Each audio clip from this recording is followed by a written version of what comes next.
All right, what's up, everyone? The red light is on. It's Wednesday night of the UFC pay-per-view fight week. My guys, it is Betting Bananas. I'm Dave Van Auken. No L. Dawson this week along, but we brought in a great substitute teacher talking about the professor, John Raffer, Mr. Boxing Bananas. What's up, brother? How are you? Oh, good, brother. Thank you for having me on. I'm excited. This is a great card. Really good. I love it. At the top, we'll work our way down. But it's a pay-per-view week. There's no one better, no one finer, aging like wine, Mr. Rafael Esparza. Raf, how you doing, brother? I'm doing well. I'm so excited that John's here. Love the stuff you've been doing for boxing. Dave knows me. I'm a boxing at love first, because back in the old days when boxing was king of king in Vegas, back in the late 90s, I would go to all the fights. So boxing has my heart first, UFC second. But I love the work you've been doing over there. I've been watching it. Good stuff. Oh, and I guess we can, with you saying that, Rafael, we can, I guess we'll just say it right there. We'll rip some Band-Aids off. John's been working his ass so hard on Boxing Bananas. We're going out there to Las Vegas in a couple weeks. We're going to the Canelo fight. Me and John Raffer, we're going out there to Las Vegas.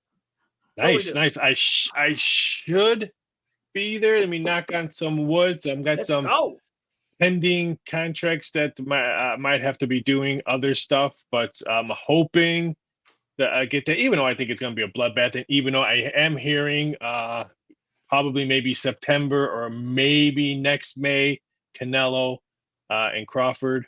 So they're hoping we're seeing Canelo says he'll do it, but he wants it in May.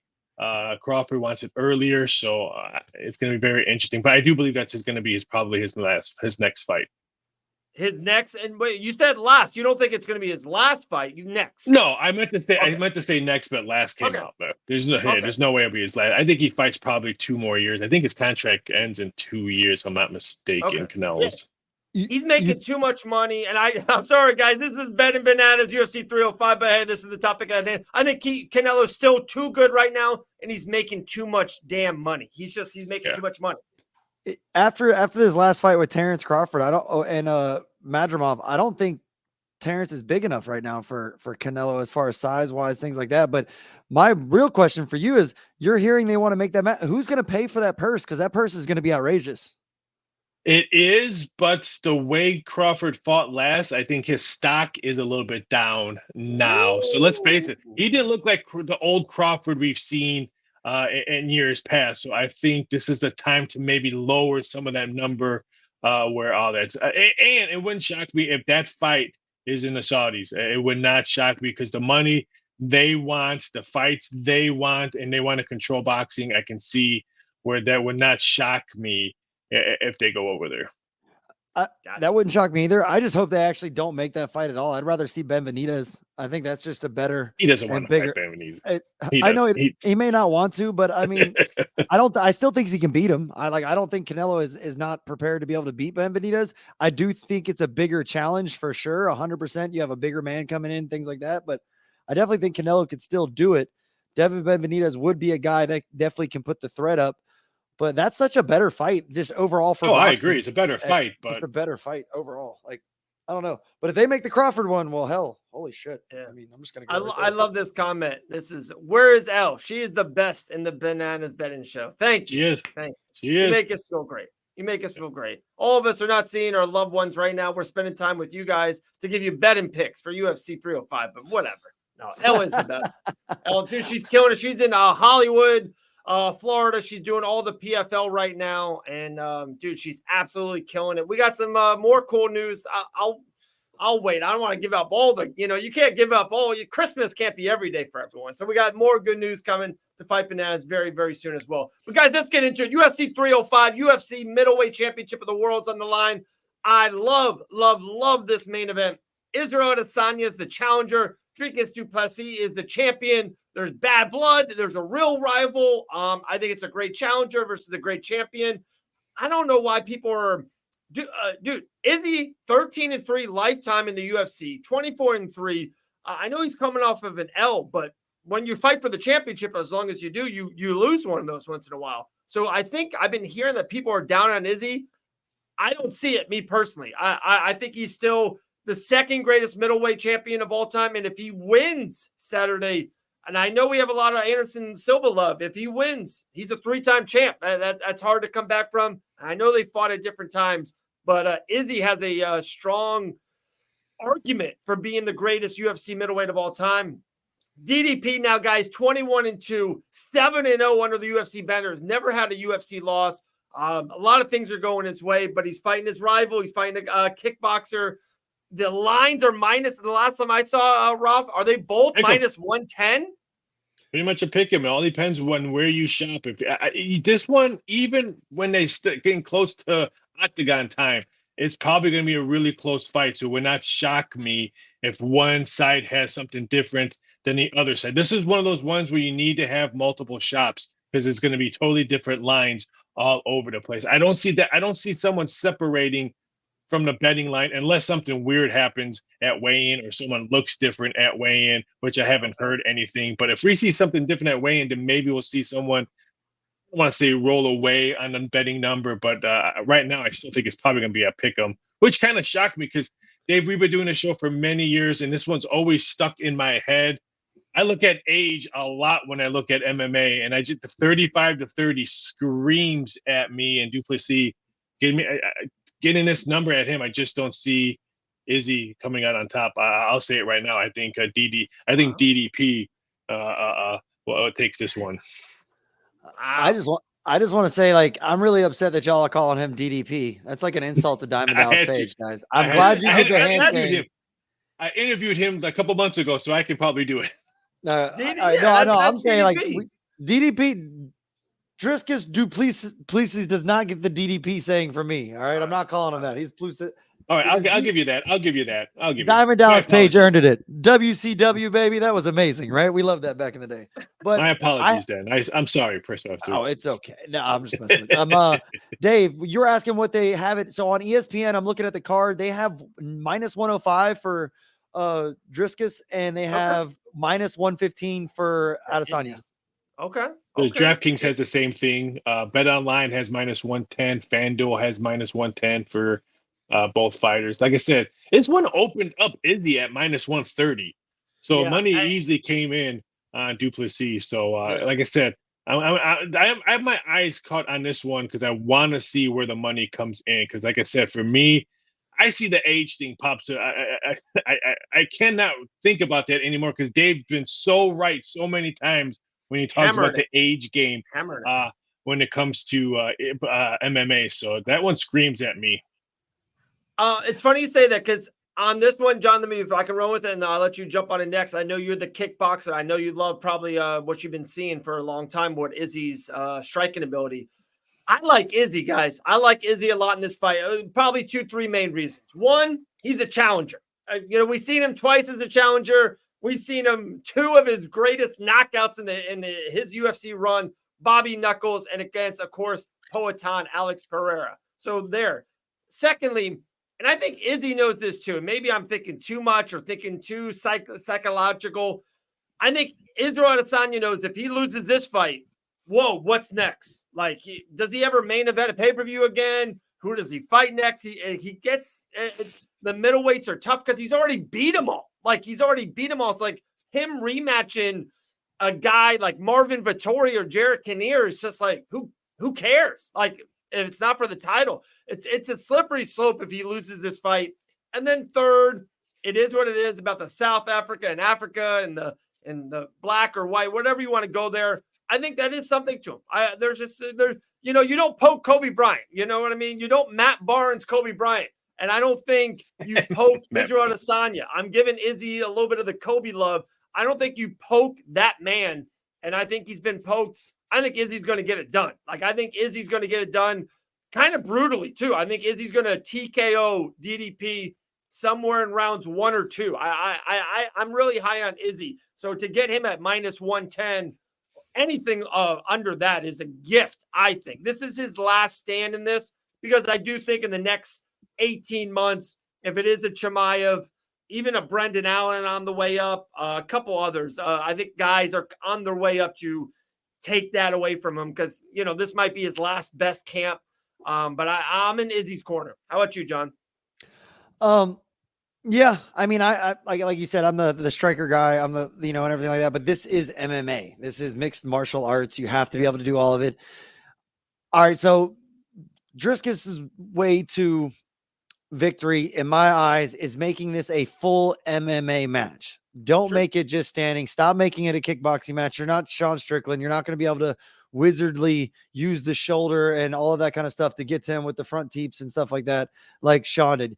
If you start striking with Izzy the way Duplessis strikes, he's going to get caught. He's going to get rocked. It's not going to be there. His timing is not good enough and not clean enough in the striking category. Even though he did well against Sean Strickland, I think the matchup is what made it so different for Izzy, right? He's never really came across a pure boxing type style like that didn't want to shoot on him. He was trying to get close to him and didn't want to shoot. So that was a little bit different in there. I think Izzy gets it done. And I'm like you, Dave, I think it's his last stand. And every time we've seen him as a contender with his back against the wall, he's kind of did the Kobe Bryant. You know what I mean? He's kind of did that thing. I mean, if you think about it, he did it so perfectly against Alex that he brought him into the same scenario where he got finished, where he landed that right hand in the first round, rocked him, and then he got finished in the second, right? He brought him back into the same scenario so he could land that right hand earlier and put him out and then hit him with a second one. I think when his back's against the wall, he does some of his best work. And I think if he does fall off that slope, and the only reason I agree with you when it comes to this, that it's a slippery slope for him, is because, like you said, he already beat all of these people. There's not that many contenders. So that's the only reason, because if he loses this fight, if there's a massive amount of contenders besides, I don't even want to Bo Nickel and Chimaev, right? Two guys we haven't seen fight a lot, but like besides those names, there's not, and Brandon Allen, right? Yeah. There's not, the middleweight category isn't as huge and big and glamorous as it once was in my eyes, right? There's other categories. Because he's beat them all. Yes, exactly. I feel like it's there. To me, there's a lot of high level guys there, John. Izzy's just defeated them all over the last 3 years. So he automatically. So because of that slippery slope, because of what you're saying, he turns into a gatekeeper like right away if he loses this. Like, I don't want to say that because I don't believe that in my heart that he's a gatekeeper. He's still one of the top echelon, but I don't see him being the Max Holloway where he just beats everybody out and before him and goes, I took care of everybody again. Do you want me to, now I get another shot? I get a fourth shot at the title right now because I just literally cleaned the division out again. You know what I mean? And he would have to do it all over again to get another shot. Wow. Crazy. All right, there's Izzy. So it looks like we're 2-1 Izzy to DDP. Hey, I think that's why the line is so close. On Tuesday's show, Ralph, I don't know if you watched it. We asked 8 people. It was 4-4. And I feel like even those 4-4, they were like, yeah, kinda. I'm leaning this way. I feel like I'm the only one that's a little solid. Like, hey, I think Izzy's got one last stand in. I think this is it. This is going to be one of his. Well, maybe if he loses, fights. There's going to be a rematch. If he loses, so now we could see this. We could see part 2 of this one if it's a close fight. Maybe, but I think Strickland is on deck, especially with Strickland taking an L. If Dricus wins this fight, I think they go right back to Strickland and Dricus. Well, yeah, but let's say Strickland loses again, then they can have a rematch. I don't think Izzy's going to be completely out of that. Because let's say if a DDP and Strickland fight, then Izzy has motivation for both fighters. He's lost to Strickland and he's good. So he will have, I would think, definitely news on that. I don't think this is going to be his last fight. He's not going to be in the game that much longer. I can guarantee. I can guarantee you, probably in a year and a half, Izzy ain't fighting. Yeah, I agree. I agree. Yeah, I agree. All right, guys, we had a great co-main event and a featured bout. The featured bout got the play for us yesterday on the show. That Gamrot and Dan Hooker is a great fight. But let's go to that co-main event. Flyweights. Steve Ercik just main evented against Pantoja. Did get the L. I am weary when I hear all the time it's like, oh, that was a great performance. He did lose. Let me just throw that out there. He did lose, but he's fighting against Kai Kara-France, who's a dog the last time I saw. Rough. How's the lines looking on that? Yeah, the number's coming down because Steve was -$2 when it first opened. Now he's -150. Okay. I don't like France in this fight. I think Steve gets the redemption back on this one. I think he erases that L. I don't like, as I call him, caca France. I don't think I'm not a big fan France. So I'm looking at the other way around. I'm hoping this number continues to come down because I'm not laying no minus 150 on him. But if I can get Steve Eric about maybe 140 or lower, I might have to take a shot at him. I'm not a big France fan, so I just maybe that's just me being that. But I'm hoping this number continues to drop on this one. Wow, that's why. Why do you think it went down to 2 to 150? I just thought the number. First of all, I was a little bit shocked at the odds, but I think only 2 books dropped it, made it $2. And when I saw that, I'm like, whoa! Normally, if I'll make my number, and I'll usually try to wait for one book to open up just to see if I can get a ballpark if I don't know that one book. And when they put up $2, I think I put up minus 150. I have to look at my notes. I'm like, wait, I'm going to take a step back. So I took like a couple of days off, made a phone call, made some texts. He's like, yeah, we already got hit on a dog. We're probably going to drop it. So then I posted minus 150 as our number because I didn't want to get crushed. Because especially in these fights, especially in these Australian fights where the time difference isn't different, but it's still not here in the States where you don't like me and you have had this conversation all the time. When UFC's not here in the States, the betting handle is so much different. I don't know why. Yeah. It's the same time difference. It's even though last pay-per-view when it was, I forgot where it was at. Was it in England last pay-per-view where the crowd was asleep? The time difference, the crowd was sleeping because it was so late at the pay-per-view. I mean, that was ridiculous. I don't understand. I don't understand that, but that's UFC. But I really want to see if this number continues to drop, which I do believe so. I don't think this one would shock me. I'd probably see it probably close like maybe 140, 130 around there. Okay. John, what are you feeling on this co-main event? You like Usyk as the favorite, and do you like it dropping and nailing him, or you like Kai France as the dog? I could see Steve getting the win and erasing the L. But at the same time, I feel like Kai France is that guy. He either shows up and he's spectacular and he looks great, or he shows up and it's just not really great. You know what I mean? And like he doesn't perform that. I feel like there's not a lot of in between. So I'd stay away from this fight because I could see Kai winning and I could see Steve winning. So I don't like any of the odds for me on this one. I would stay away from it. So like I like the feature fight much better in that category because I feel drop it right on us. Drop the what do you like in the feature guys? Dan Hooker, Gamrot, lightweight division, 2 top 10 guys, 2 great mixed martial artists. What you got in this one? I like that one because you have a live dog in Dan Hooker anytime he walks into a cage. Yeah. Like it's straight up what it is, right? He's a dog. Yeah. Like, I mean, that's literally what the man fights anybody. I mean, you've seen some of the clips of him and Izzy in the rooms, him and Volk in the rooms, him and all the other heavyweights they have over there. I mean, he's a dog. So I like that one. And I actually think Dan shocks the world at plus 265 where I'm looking at it. To a minus 350 is what I'm looking at. I think Gamrot, when he comes in for one of those shots or something like that, Dan can land a knee. Dan can withstand the punishment for long enough to be able to hurt him with his long limbs and just being a dog, just having that fight in him. And I think it's one of those times where Dan's come off some wins and some losses lately. I think it's one of those where it's on his win. Yeah. You know what I mean? I feel respect like that a lot. It's funny you said that because I talked to Elle and Grant, of course, American Top Team training partner Gamrot and Grant. They train a lot together, so they got a lot of love and respect for Gamrot. I'm not gonna say a lot, but they think Gamrot's going to do pretty damn good in this fight. And I said that I'm like, I understand. I did say this to him. I go, guys, Gamrot can win the first 2 rounds and kind of dominate and grapple and be winning. Dan Hooker can just Dan Hooker the 3rd round and just go off on it, like just go off. TKO him or maybe even a 10-8 in a nasty way. I'm kind of with you there. As that big as a dog, I think Dan Hooker's live. Like that's just too good of a number to pass up. Yep. And it wouldn't shock me if this number continues to go up on Gamrot because Gamrot opened up at minus 220. So it got bet all the way up $1. So it got bet up over $1. So I would not be shocked that this is going to be one of those heavy parlay guy with Carlos on there. I mean, he's a $3 fish. I can guarantee you this number will probably continue to move up just the way the parlays ended last week with a lot of the favorites winning. So I can guarantee you bettors are probably going to continue doing that. So when that shocked me if it goes up to maybe 370, 375.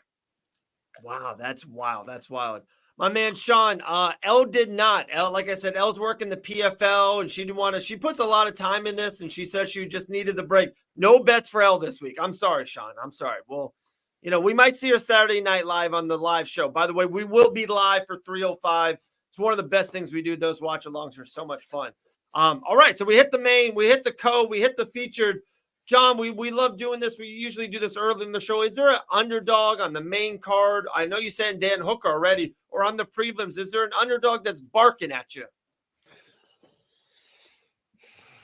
Or you did give us Hangman Hooker. I don't want to put you on the spot. No, I was looking. There's like a run of fights that you swear it would be Australia versus Brazil. There's like 3 fights in a row where it's like Australia versus, or 4 fights in a row where it's Australia versus Brazil. To tell you the truth, I kind of like Walter Walker versus Junior Tafa. I think that one that's a real kind of pick 'em. It's 130 for minus 130 for Junior Tafa and plus 110 for Walter Walker. I think, I mean, that right there, I'll take a 110 plus on that. I'll take that underdog, combine that with like them dollar bets, baby, to win like 70 or $100. So let's go ahead and let's combine that him fight's with, not going the distance. I'll tell you that one right now. That fight's not going the distance. No, but let's combine him with a parlay with Dan Hooker, and you got yourself working a dollar bet right there to win something. Wow, that's big. That's big. Roth, is there anything else on the King Casey O'Neill is back? Is there anything else that's been jumping at you, or the line's been crazy over the last couple weeks on this card? Why isn't Biggie Boy minus $3? I don't understand this at all. I mean, Tua is probably, if he loses, he may be calling Triple H. Maybe he may be making some phone calls because he'll be in the PFL. Yeah, or the PFL, because if he loses again, and let's say he loses quickly again, then I think, sorry, no more drinking your shoes in octagons. You'll be drinking your shoe at PFL or wrestling and stuff like that. I'm shocked that Biggie Boy is not higher. Granted, he opened up at minus 160, and it's up to probably 210, 220, wherever you shop around. But I'm blown away that he's like not minus 250, 260, and then maybe at weigh-in, it goes up 30, 40 cents. I want nothing to do with Tia. I think Biggie Boy has a field day with him, and PFL might have another heavyweight on their card. It's so funny you said that, and I know it's bad to say this because it's heavyweights, and especially heavyweights that bang, and of course, anything can happen, and of course, it's mixed martial arts. Literally, Rosenstrike is my favorite, my bet-in favorite on the whole card. Like, I saw the same thing. Dude, Tai Tuivasa is just not the same. Like, he's been through wars, he's been beat. I feel like he's been 3-4 times, and not that he looked bad. Like, you can lose a fight and still, like, Michael Chandler loses fights, but it's still, he's looked back and forth. It's like, oh, he could have won. He was this close to beating Charles Oliveira. Like, Tai Tuivasa looked bad. And then Rosenstrike, he's mental. I think his losses are. I think now his losses are mental, not just he's not out of shape or he doesn't know what he's doing. I just think he has all those losses in his head when he hits inside the octagon, and that messes you up.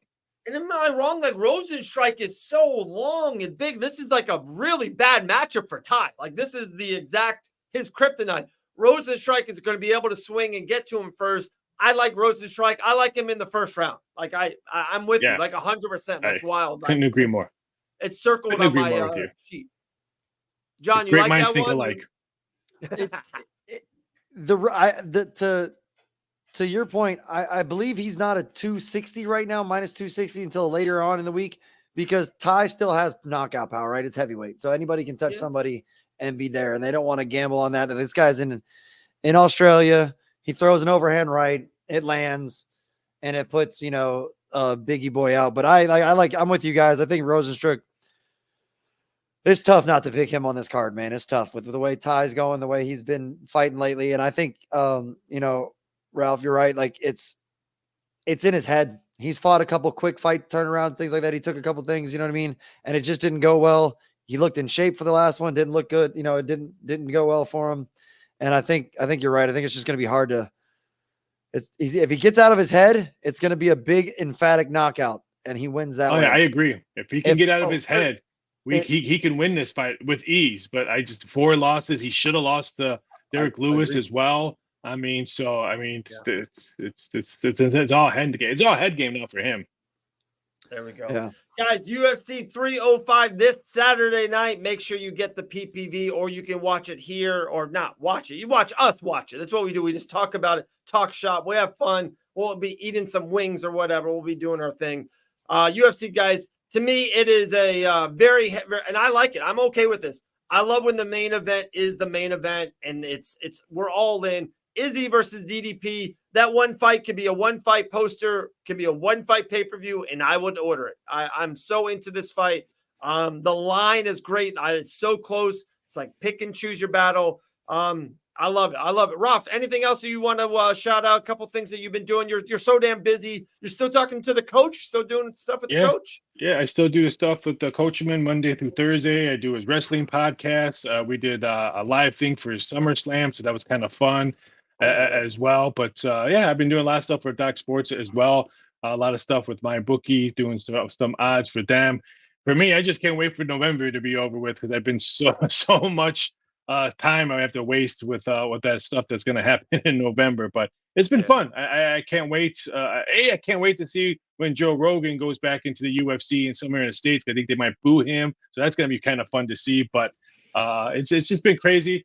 I text you when I saw the pay-per-view. I love doing a show with you. Me and you've been doing this for many years, so I was excited. And like I said, the professor really, really enjoy your boxing analogy. So keep up the good work. Thank you very much. John, I got one thing for you. How good was SummerSlam 8-9 days ago? It was incredible. Rob, one of the best shows I've seen in a long time.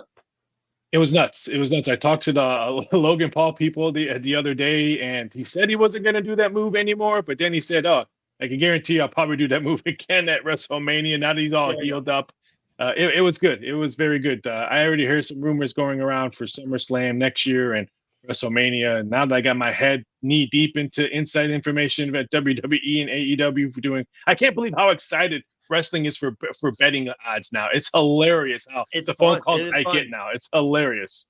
I don't know if you saw. So this past weekend, I was commentating for Island Fights, and my man Jimmy Uso pulled up. I saw that. So I had to acknowledge him. My son was going crazy. I FaceTimed him. I got a good picture with him. So I had some Jimmy Uso picture this Friday night. My son Dylan and me will be at the Kia Center in Orlando, Florida. We got SmackDown to go to. We can't wait. We got the original Tribal Chief in the house. It's going to be a fun time. But, John, Boxing Bananas has been on fire. When's the next live show you and Ray going to do?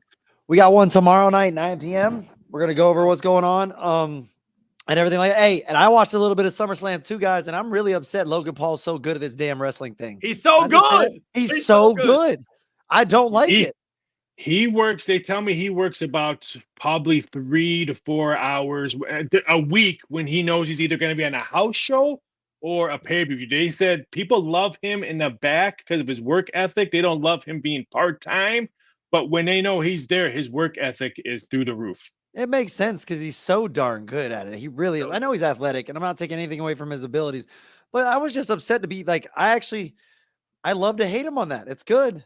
It's like it's like they want him to be a baby face so bad, but the crowd doesn't want it. Like he's so it will turn. It will turn.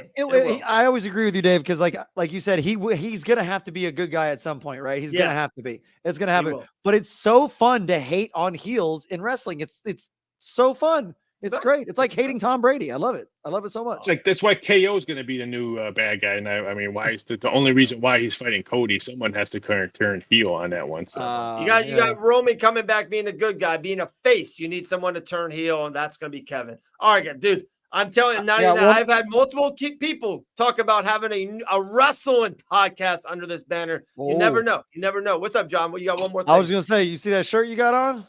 Yeah. Oh. Don't forget to go check out HK USA Bananas 20 for 20% off your order, guys. And then also Jaws Get it. Fight Bananas for 15% off. Let's go. It's how we're paying the bills, Rob. I'm like the boss guy. I don't even do it. John's my main man. He's the salesman of the year. He's just being. I'm just excited to watch the show when he talks about the Danny Garcia fight because I really. Yes, I can't wait for that fight. That one's going to be a good one. Yeah, the Canelo card, Dave. Again, thank you so much, brother. I love you so much. Las The Vegas. Canelo card is great, bro. It Yeah, actually has Plant. a good undercard on it. You got Caleb Yeah. Plant on there. You got Rolly. Well, it's gonna be a good little card. But yeah, They had to boxing do is that, something to go head to head with UFC in that one. They had to have at least yeah, 2 to 3. I agree. Well, why can't they go on Friday night? Boxing doesn't Ooh. go on Friday night. If true Vegas, UFC would have to go Friday night in Yeah. boxing. So I'm sorry. I know Dana White is pissed No, at I the boxing agree. Canelo too, but Canelo and Mexico been fighting on September and May 5th before Papa White was probably even born. I know, and Ravi, and I'm not saying this, and you know me, I'm a UFC guy first, then boxing second. Yeah. I was there 2 months ago for the Tank Davis fight. There's nothing like a big boxing fight in Las Vegas. It was insane. I've been to Super Bowls, WrestleManias, NASCAR 500, Daytona 500, World Series. It was incredible. And Tank isn't even the guy. Like he's one of the guys, but he's not the guy. The scene on Saturday night was insane. So I cannot wait. I'm so pumped. John and I will be out there for Canelo, Las Vegas, September 14th. Guys, we're out of here. UFC 305 Saturday night. Hey, if you want to make money, bet on Izzy, or maybe not. I don't know. It's your call. You do what you want to do with it. Rafael Esparza, appreciate it. John Radford, Boxing Bananas tomorrow night. Can't wait. Let's go.